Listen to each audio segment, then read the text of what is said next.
Bienvenidos a un nuevo episodio de El Hampa Bruta, el canal donde las sombras de la historia se iluminan con rigor y sin concesiones. Hoy no venimos a glorificar al rey de las fugas, sino a entender cómo un hombre logró poner de rodillas al sistema penitenciario mexicano en más de una ocasión. Esta es la crónica de Joaquín Guzmán Loera, alias El Chapo Guzmán, un hombre que ya no solo evoca poder criminal, sino también las grietas más profundas del Estado. En este canal nos basamos en hechos verificados, reportes públicos oficiales y testimonios documentados. Lo que escucharán es una narración dramatizada, diseñada para atrapar, pero siempre con un compromiso claro: educar, informar y entretener sin glorificar el crimen ni la violencia. La historia que vamos a contar es la de un hombre obsesionado con escapar. 2 fugas carcelarias confirmadas, una evasión legendaria y una caída final que lo llevó a una de las prisiones más seguras del planeta. No se trata de la biografía de un capo, sino del relato de cómo la corrupción, la ingeniería y al final la vanidad construyeron y destruyeron la leyenda del rey de las fugas. Pero antes de continuar, queremos escucharte a ti. ¿Sabías que oficialmente fueron 2 fugas? ¿Desde qué país nos estás viendo? Déjalo en los comentarios. Y si estas historias sobre el lado oculto del crimen organizado te hacen reflexionar, apóyanos, suscríbete, dale like, activa la campanita, comparte y déjanos tu opinión. Tu apoyo nos permite seguir investigando y contando estas historias con seriedad. Y ahora sí, acompáñanos a recorrer la historia real de las fugas de Joaquín El Chapo Guzmán, un mito que nació en la oscuridad de las prisiones y terminó en la jaula definitiva.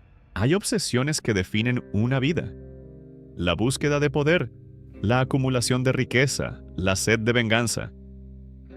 Pero existe una obsesión más primaria, más fundamental que todas las demás: la de ser libre.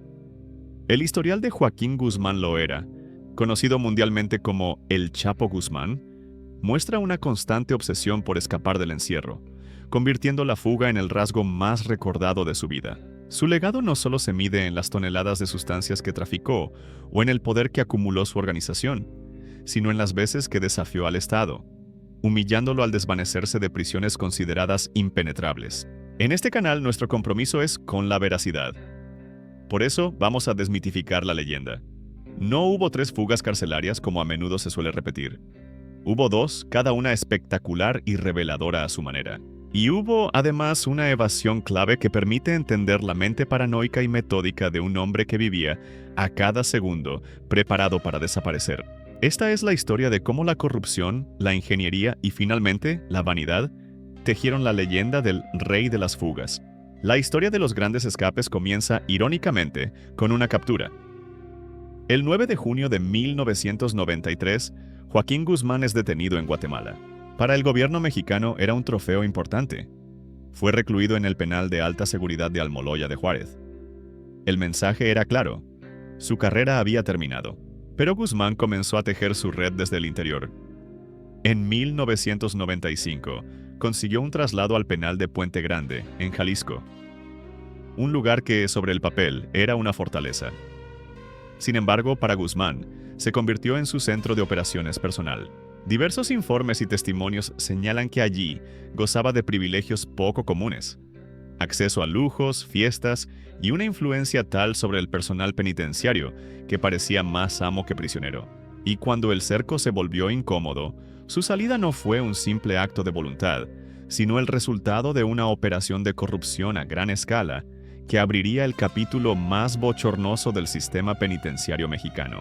La noche del 19 de enero de 2001, la leyenda comenzó a escribirse. Joaquín Guzmán desapareció de su celda en Puente Grande. Durante años, la versión oficial fue casi cinematográfica.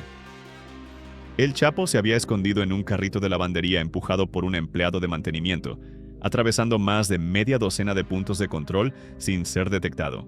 Una historia simple, casi ridícula, que servía para señalar a un único culpable y enmascarar una realidad mucho más compleja. Con el tiempo, investigaciones periodísticas y testimonios judiciales dibujaron un panorama distinto. La fuga no habría sido un acto de astucia individual, sino una operación de corrupción a gran escala. Según estas versiones, en el operativo participaron, presuntamente, más de 70 personas, desde guardias de bajo rango hasta mandos superiores del penal. De acuerdo con declaraciones posteriores y reportajes de investigación, se habrían desactivado cámaras, abierto puertas y controlado testigos. Incluso algunos relatos sugieren que Guzmán pudo haber salido por la puerta principal, disfrazado con un uniforme falso, mientras el sistema de seguridad miraba hacia otro lado, fuera en un carrito de lavandería, como afirmó la versión oficial, o por la puerta principal, como plantean diversas investigaciones. La conclusión es la misma. Su primera gran fuga no fue una proeza física, sino el resultado de la corrupción. Guzmán no rompió los muros, los compró. Demostró que su poder económico podía disolver los barrotes de la prisión más segura de México. Se convirtió en un fantasma, dando inicio a una cacería que duraría 13 largos años y que solo elevaría su estatus al de un mito viviente. Durante los siguientes 13 años, Joaquín Guzmán no fue simplemente un prófugo. Fue señalado por las autoridades como uno de los principales líderes operativos del Cártel de Sinaloa. Se convirtió en uno de los hombres más buscados del mundo, con una recompensa millonaria sobre su cabeza. Su leyenda crecía con cada avistamiento no confirmado, con cada historia difundida en la prensa sobre pueblos en la sierra, donde, según relatos locales, aparecía, pagaba la cuenta de todos en un restaurante y se desvanecía. Era un fantasma al que se atribuía el control de un imperio, pero un fantasma que nunca bajaba la guardia. La prueba definitiva de su mentalidad llegó en febrero de 2014. La Marina de México, con apoyo de inteligencia estadounidense, lanzó un operativo de alta precisión para capturarlo en Culiacán. Localizaron una de sus casas de seguridad. Cuando las fuerzas de élite irrumpieron, se encontraron con una casa vacía, o casi vacía. Debajo de la bañera descubrieron el secreto de su supervivencia. No era una simple trampilla, sino la entrada a un sistema de túneles reforzados con madera y acero que interconectaban varias de sus propiedades con el sistema de drenaje de la ciudad. Esto no fue una fuga de prisión, sino algo quizás más revelador. Una ventana a la mente de un hombre que había convertido cada uno de sus refugios en una potencial ruta de escape. Su obsesión no era solo salir de la cárcel, sino no volver a entrar jamás. Entre el 13 y el 17 de febrero de 2014, las autoridades realizaron varios cateos en casas con túneles en Culiacán. En al menos una ocasión, Guzmán logró evadirlos gracias a estas rutas subterráneas. Sin embargo, el cerco se estrechaba. Finalmente, el 22 de febrero de 2014, la cacería llegó a un fin casi anticlimático. Fue localizado y detenido en un apartamento de aspecto modesto en la ciudad costera de Mazatlán. No hubo un gran tiroteo. La leyenda era de nuevo un prisionero. Esta vez fue enviado al penal de máxima seguridad, el Altiplano. El gobierno mexicano, con la atención del mundo sobre ellos, aseguró que un nuevo escape era, y citamos, imposible. Imposible. Es una palabra que no parecía existir en el vocabulario de Joaquín Guzmán. En el Altiplano las condiciones eran distintas. Vigilancia 24 horas al día, sensores de movimiento, un brazalete de geolocalización y un único punto ciego en su celda. Un pequeño muro que separaba la letrina y la ducha del resto del habitáculo para darle un mínimo de privacidad. Ese pequeño punto ciego fue todo lo que necesitó. La noche del 11 de julio de 2015, poco menos de un año y medio después de su captura, las cámaras de seguridad registraron su última rutina. Se le ve caminar de un lado a otro, sentarse en la cama, cambiarse de calzado y luego dirigirse tranquilamente hacia el área de la ducha. Y entonces, desaparece. Durante varios minutos, nadie reacciona. Cuando finalmente los guardias entran en la celda, descubren un agujero rectangular en el suelo de la ducha. Era la boca de entrada a su obra maestra, considerado por muchos como uno de los proyectos de ingeniería criminal más ambiciosos jamás documentados. Un túnel de más de 1.500 metros de largo, excavado a unos 10 metros de profundidad.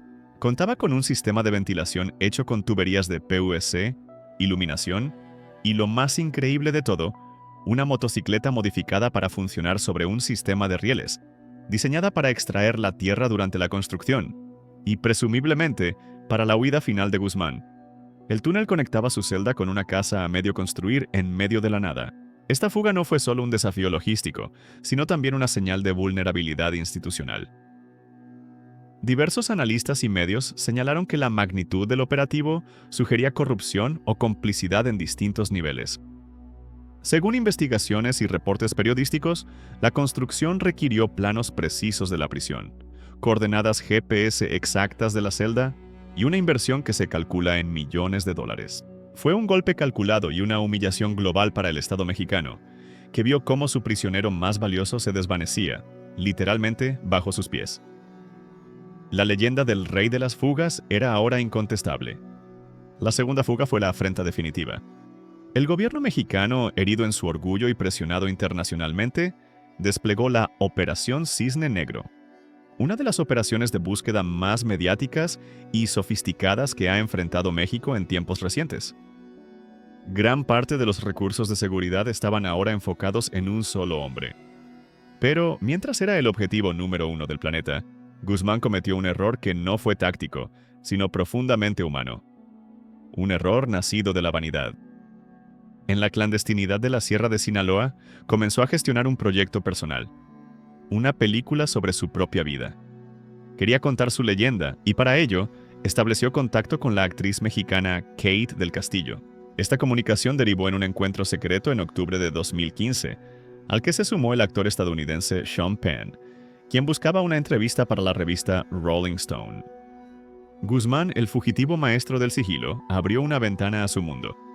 Según los informes de inteligencia, estos contactos, aunque discretos, no pasaron desapercibidos. Sumados a una intensa labor de vigilancia electrónica y al trabajo de informantes en el terreno, se convirtieron en un factor clave que permitió a las autoridades mexicanas acotar significativamente el área de búsqueda. El 8 de enero de 2016, la Marina de México irrumpió en una casa de seguridad en la ciudad de Los Mochis, Sinaloa. Se desató un intenso enfrentamiento.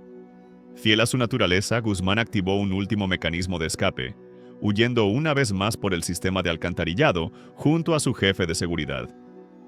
Pero esta vez, las autoridades estaban preparadas para su jugada maestra. Sellaron las salidas y lo esperaron. Horas más tarde fue interceptado en las inmediaciones, tras salir del drenaje e intentar escapar en un vehículo robado. El rey de las fugas había sido destronado. Su tercera captura y posterior extradición fueron definitivas. Para el Estado mexicano, no cabía la posibilidad de otro escape que volviera a exhibir las debilidades del sistema penitenciario. La solución para ellos fue drástica. El 19 de enero de 2017, justo un día antes del cambio de poder en Estados Unidos, Joaquín Guzmán Loera fue entregado a las autoridades norteamericanas. Su juicio en Nueva York se convirtió en un evento mediático global, donde se expusieron décadas de la historia de su organización. Pero más allá del veredicto, lo decisivo fue la extradición. Significaba su traslado a un sistema penitenciario del que, hasta la fecha, ningún preso ha logrado escapar. Fue condenado a cadena perpetua y enviado a la Penitenciaría Administrativa de Máxima Seguridad de Estados Unidos, ADX Florence, en Colorado. Conocida como la Alcatraz de las Rocosas, es considerada la prisión más segura del país, diseñada para contener a los individuos que el sistema clasifica como más peligrosos. Un lugar donde los reclusos pasan 23 horas al día en celdas de hormigón insonorizadas, con un contacto humano casi nulo. Una fortaleza tecnológica y psicológica que críticos y analistas han descrito como una verdadera tumba en vida. La historia de Joaquín Guzmán es la de una contradicción. Un hombre que construyó un imperio global, pero cuya máxima obsesión fue siempre algo tan personal como su propia libertad. La buscó a través de la corrupción, la compró con dinero, la conquistó con la ingeniería desafiando a la física y al Estado, y la perdió en parte por el deseo de que su increíble historia fuera contada. Hoy, el rey de las fugas vive en la jaula definitiva. Un lugar sin carritos de lavandería, sin túneles posibles, sin espacio para la leyenda. El final de un círculo que demuestra que, a veces, la única prisión de la que es imposible escapar es la del propio mito. Gracias por acompañarnos en este recorrido por una de las historias más complejas y reveladoras del sistema penitenciario moderno. Las fugas de Joaquín "El Chapo" Guzmán no son hazañas que deban admirarse, sino recordatorios de cómo la corrupción, el dinero y la vanidad pueden socavar incluso a las instituciones más blindadas. Al final, su destino no fue la gloria, sino el encierro definitivo en una celda de la que nadie ha escapado. Una lección amarga de que el crimen puede comprar tiempo, pero nunca garantiza libertad. Si este episodio te hizo reflexionar, apóyanos con tu suscripción, un like y compartiendo este video para que más personas conozcan la verdad detrás del mito. Nos vemos en el próximo capítulo de El Hampa Bruta, donde seguiremos desenterrando relatos que muestran cómo, en la historia, las sombras siempre terminan dejando huella. Hasta entonces.